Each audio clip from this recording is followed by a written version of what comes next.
This is chapter 17, part of our secular choral music unit. Secular, non-sacred, and it's for group singing. So the title of the chapter, Singing in Friendship, the Renaissance Madrigal. So that's what it's about. So both professional and amateur music making expanded in the Renaissance through secular voice, vocal, and instrumental genre. They mention Jacques Arcadelt, although that's the only time that the chapter will mention him. And there were many early masters of the Italian madrigal, a 16th century tradition that linked music and lyric poetry.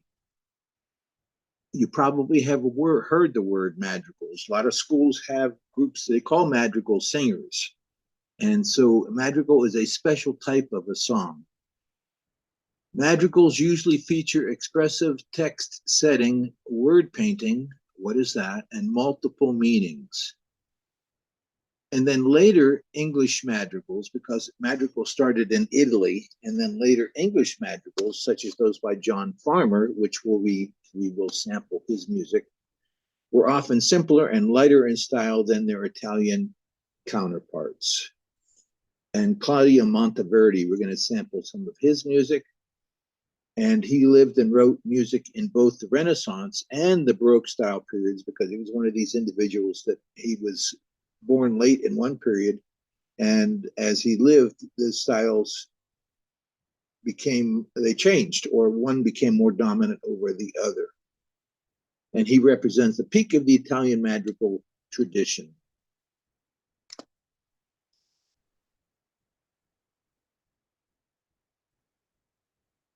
And a big picture on Renaissance music, the Protestant Reformation from 1517 with Martin Luther.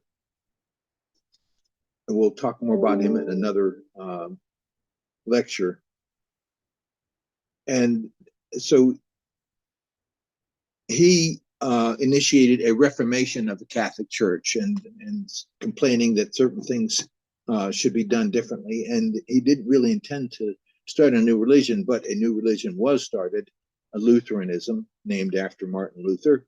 And the Catholic Church then had a counter-reformation. So they did decide, okay, we'll reconsider what's going on and perhaps make some changes, which they did. So both of these things, right, the Protestant Reformation and the Catholic Counter-Reformation, liberalized some forms of art, and both church music and secular art music thrived during the Renaissance era. Meanwhile, the 1439 invention of the printing press helped standardize music notation across Europe, although it would continue to evolve during the Baroque era and Classical era. The Renaissance era itself spans three phases, right? So the printing press was right at the end of the Middle Ages, and it really helped trigger the Renaissance.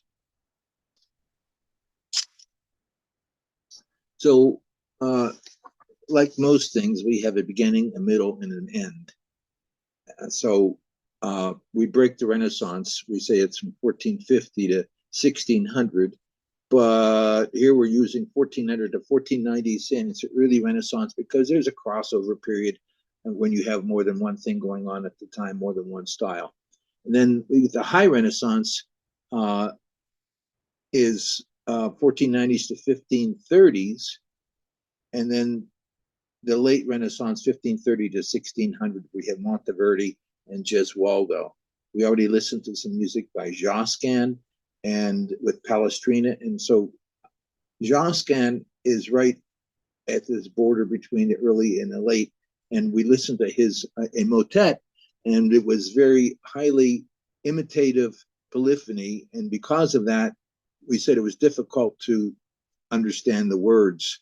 And because they're all singing different vowels at the same time. And Palestrina, his music is very simplified as compared to Josquin's with the polyphony, but it's very effective.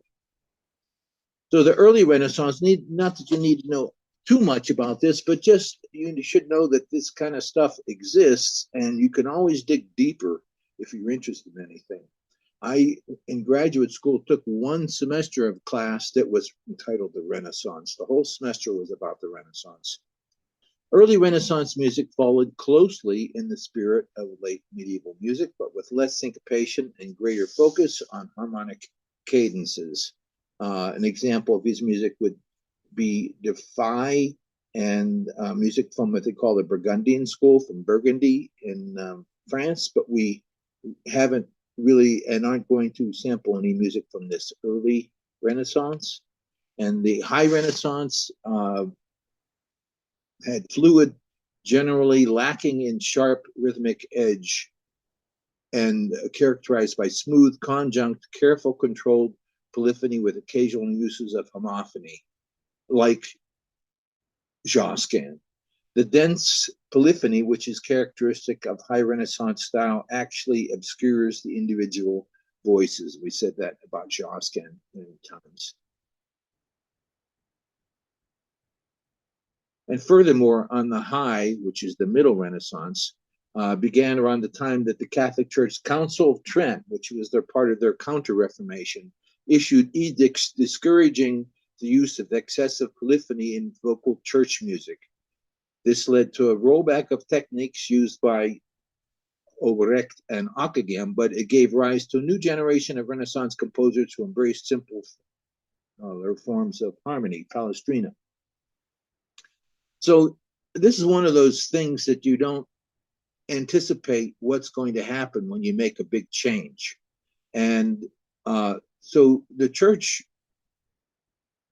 prior to this, they let musicians be as creative as they wanted to be.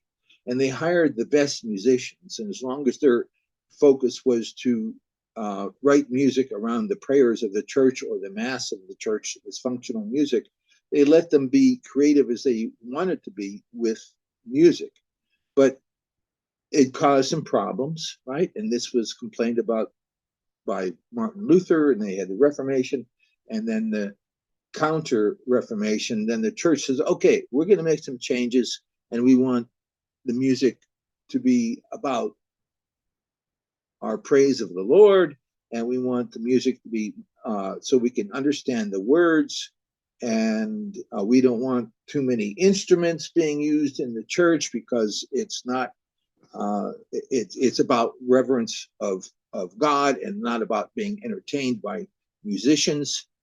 And the musicians were not behaving themselves and distracting anyway.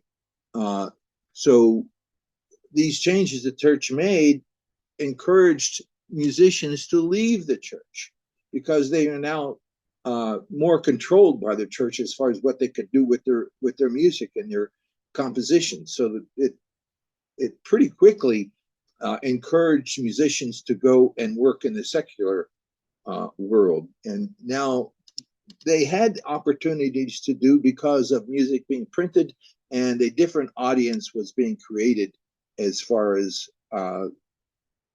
music.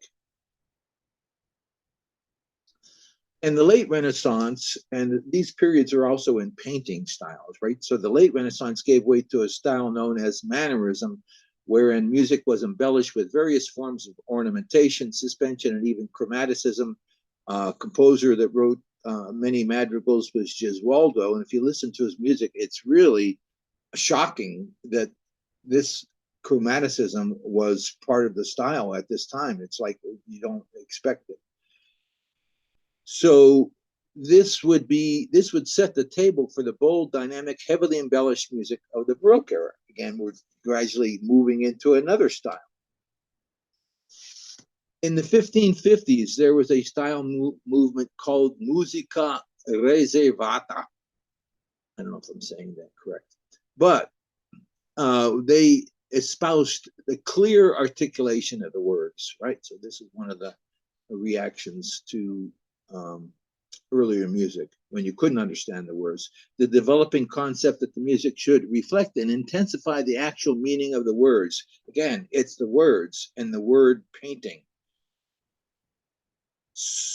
The musica reservata involved use of chromatic progressions and voice leading, a manner of composing which became fashionable in the 1550s, both in madrigals and motets. It involved a style of performance, perhaps with extra ornamentation and other emotive methods. It used word painting, which is use of specific and recognizable musical figures to illuminate specific words in the text. And so there became particular ways of doing things. If you're talking about going to heaven, the music would go up. And if you're talking about dying, the music would go down. So the music was designed to be performed by and appreciated by small groups of connoisseurs. So we talk about folk music, and this is not folk music. This is art music, and it's written for people that have time to do this and money to buy the music, and the availability of learning music from teachers. So this is not for the common folks. Here's some examples of Renaissance painting. And this painting is by Bruegels, and his style involves a lot of these types of scenes, which are really common people. And I think you can learn an amazing amount by looking at his paintings. And some of them are very large with detailed sections that you could spend quite some time in each section looking at what's going on. For instance, here, there's dancing taking place. We had a bigger picture. And this is a musician playing a bagpipe. And we have little children. I think there's a dog someplace you can see in here.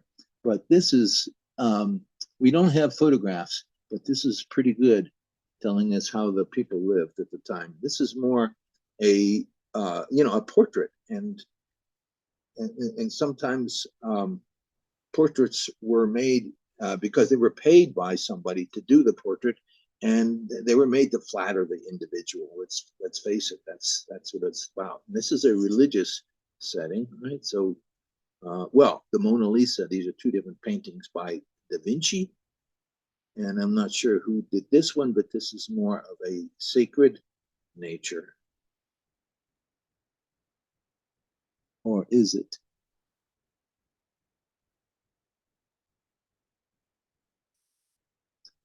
Social music making in the Renaissance expanded through secular genre.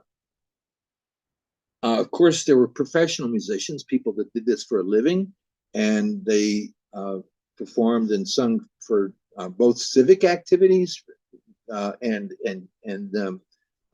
courts, meaning from regal activities, knights, kings. Mailman. They had, the government would have musicians hired to open the ceremonies, close the ceremonies. Somebody came to town, they would play music. They had trumpeters or cornet players at the top of the cathedrals to sound the time of day or special events or a fire, things like this. And then there was music that was performed by amateurs, music making in the home. Again, these are not poor people. An amateur it has the word love, like amour. And so it's really that an amateur is somebody who does something just for the love of it. Vocal and instrumental music, or a mix, is popular. And if you had any money, you had instruments in your home. You had a lute, which was popular in the Renaissance and in the Baroque, although there are two different instruments. It changed and grew into a much more complex instrument. And keyboard instruments. And this was the case in America also in the 1800s, that if you were a person of middle class, you had a piano in your house. It was like they didn't have new cars, right? To have a shiny new car in the driveway. So if you had a piano in the house, it was like I'm doing really good. Here's a stylized, right? 16th century painting. That means it takes stylized. It means it takes what it was and it maybe puts it in a different setting, as we have here. I don't know if they necessarily would be doing this in a pastoral setting, but it's quite an example of musicians, amateurs singing from songbooks that they had to buy. And you see these two people are perhaps beating music. Motion detected at the front door.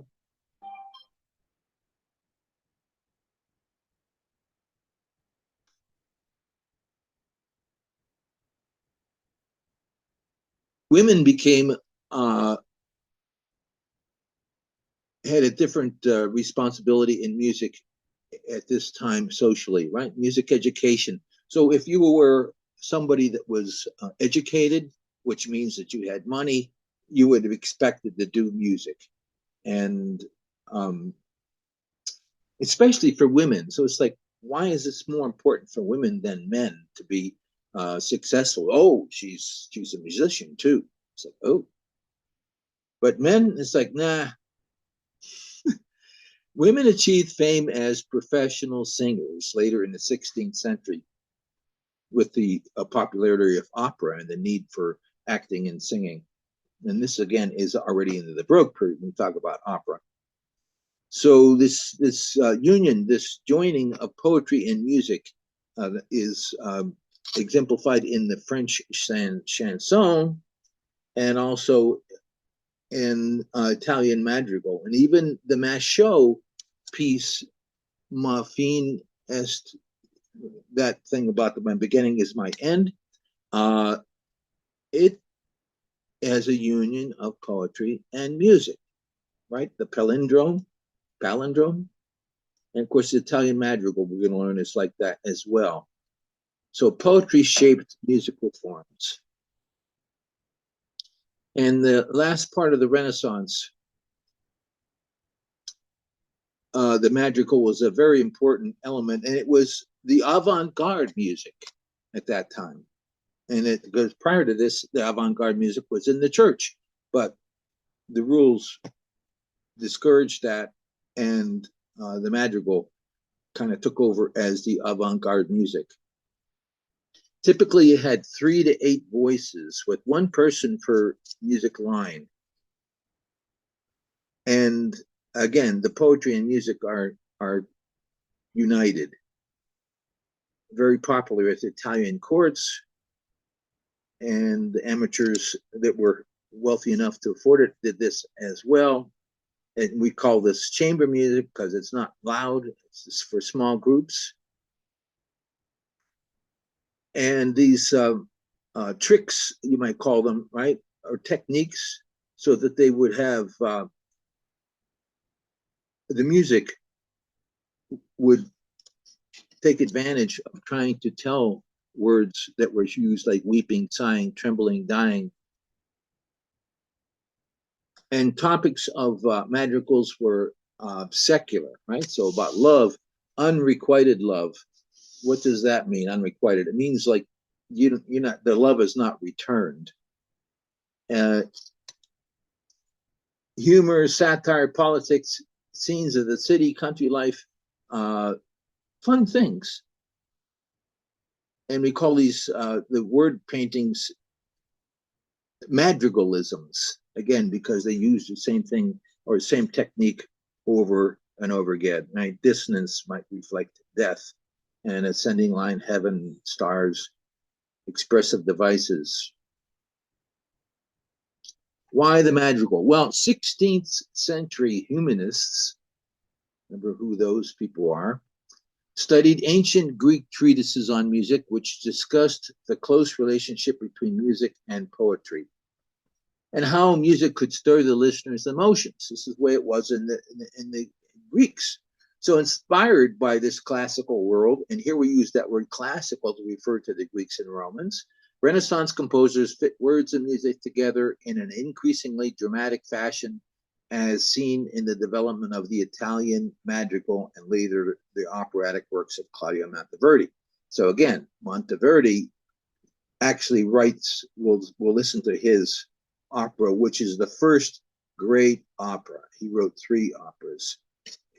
And so all his life, he wrote Renaissance music and then later Baroque music at the same time. So he would one day write Baroque music and one day write Renaissance music, a different style. So a madrigal is a secular, unaccompanied vocal part for 4 to 6 individual voices, 1 singer per line. And it's just not a choral composition. Again, a madrigal has to demonstrate all these different things. It's just not say, oh, it means it's for choir. No, it has a free mix of polyphonic and homophonic sections, and homorhythmic sections became increasingly bound up with finding a musical way to express the literary meaning of a poem. It's like, how can I do this? And again, the mission of a madrigal is to appropriately project the overall mood of the sonnet, the poem, and to illustrate and intensify the meaning of the actual words of the sonnet. So if you're going to write a madrigal, the first thing you start with is a good poem, a good sonnet. And you might write it, but not necessarily.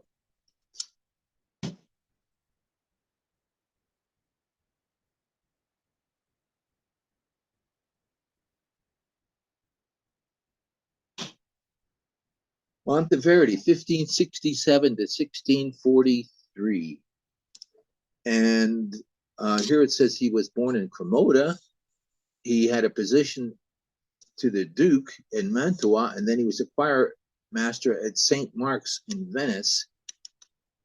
So here is Cremona, where he was born. And incidentally, this is the same place where the great violins by Stradivarius and others were made. And here is Venice, where he worked for 30 years at the St. Mark's Cathedral, which is still there. And many great musicians worked at this St. Mark's Cathedral. Gabrielli wrote instrumental music. We're not going to sample it, but he was from work there as well. So Monteverdi, born in Cremona, worked at the court in Mantua, which is over here someplace, and then in Venice. Of course, this Italy, we're talking 1600, and it did not become a country called Italy until after the American Civil War, about 1880s or so. So Monteverdi wrote madrigals throughout his lifetime. He wrote 9 books of madrigals. And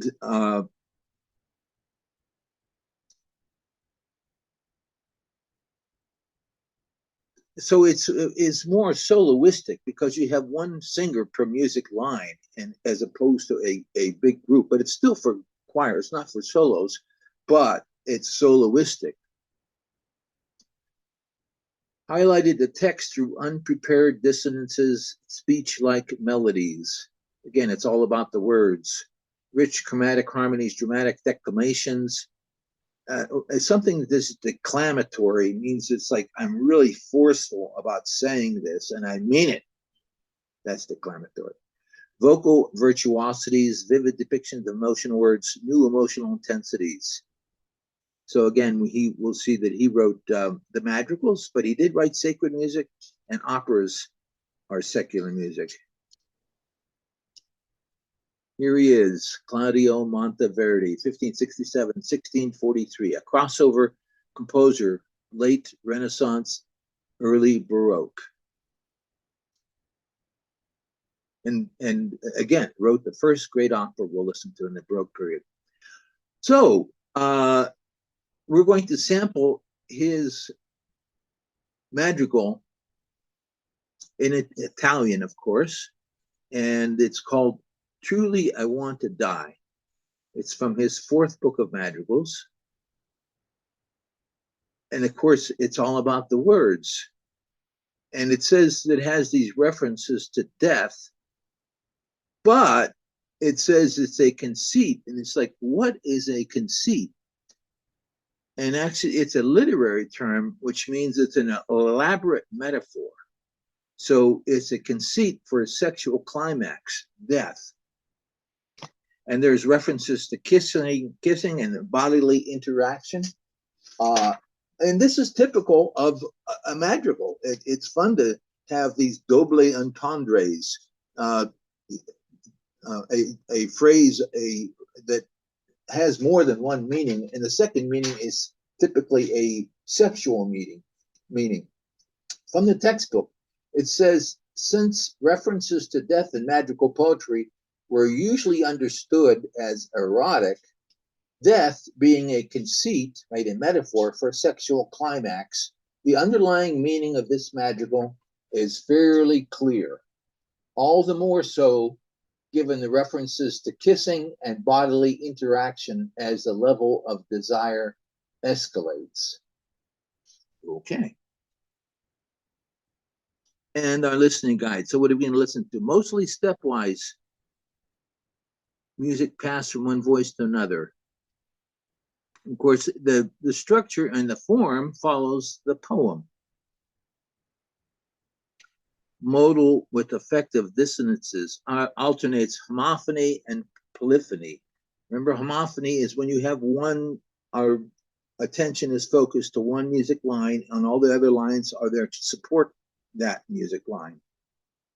So again, it's through composed, which means it starts and goes. There aren't any sections that are repeated. Some words are repeated for rhetorical effect. It's written for 5 voices.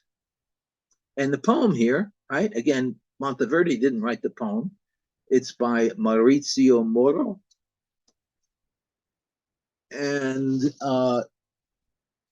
this is neat when you look at these because it has the original text in Italian, and then it has the English, and then it tells you what's going on. So if you want to learn about this piece of music, you will look at this. And look at this. Mouth. Kisses. Tongue. Again, I say, truly, I want to die. The metaphor. What this truly I want is not necessarily done.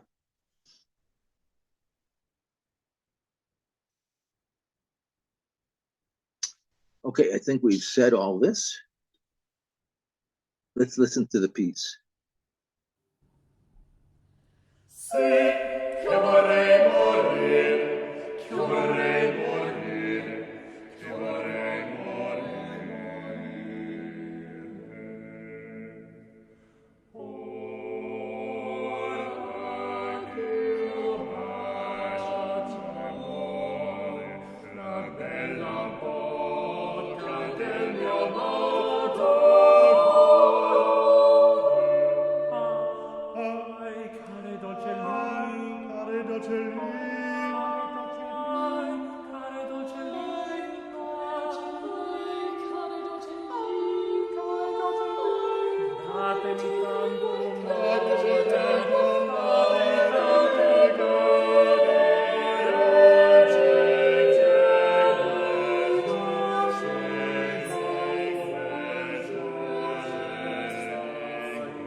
Questo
Here is a engraving, woodcut, and supposedly it's showing us Queen Elizabeth in the center, surrounded by her musical ladies in waiting.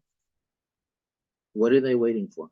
Here's a musician, another musician, another musician, another musician, musician, and these guys are sheep herders.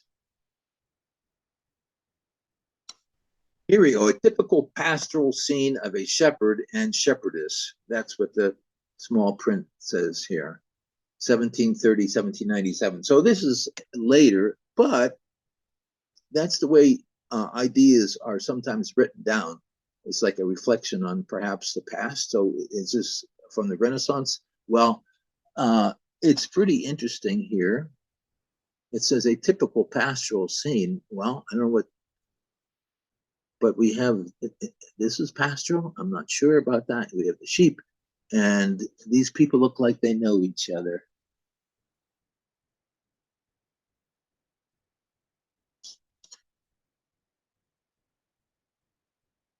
And the madrigal became very popular in England during the time of Shakespeare and Queen Elizabeth, 1558 to 1603. Of course, now it's going to be performed in English. It's a little bit lighter and more fun than the Italian madrigal, and a lot of times we have this fa la la la la. John Farmer is the composer of the piece we're going to sample, called Fair Phyllis, is the name of the madrigal. So he was an organist and probably worked for a church. He moved to London. He published a collection of 4-voice madrigals, so it would be performed by 4 people. And he had a lot of clever word painting, lighthearted works. They're just fun, they're humorous, they're double meanings. And what is the topic of the poem? Shepherdess Phyllis is pursued by her lover, Amyntas, and there is a happy conclusion. And so this was from 1599. We would say it's late Renaissance, but again, things aren't cut and dry and ring a bell when we move from one style period to another. And then style periods are different in different parts of the country. And a style may be popular in France and then not popular someplace else. And then it does become popular later at this other location. Word painting all alone, up and down. And so fair Phyllis I saw sitting all alone, feeding her flock near to the mountainside. The shepherds knew not whether she was gone. Where did she go? But after her lover Amyntas hied. Up and down he wandered while she was missing. When he found her, oh, then they fell a-kissing. Up and down. So double meanings all over the place, right? Let's listen to the piece of music. Composer John Farmer, Fair Phyllis is the madrigal from England. In an age when some of our greatest poets were living, Marlowe, Johnson, and not least Shakespeare, it seems curious that the English madrigal composers chose to set so little of their poetry. What seems to have appealed was a verse that was slight, light, witty, and preferably with some element of double entendre. Let's take Fair Phyllis I Saw Sitting All Alone by John Farmer. Here we have the typical pastoral scene with its shepherds and shepherdess, but there is something about the way the words are set that seems to add to their meaning. Fair Phyllis I sitting all alone, feeding a flock near to the mountainside. Feeding a flock near to the mountainside. A shepherd knew not whither she was gone, but knew not whither she was gone.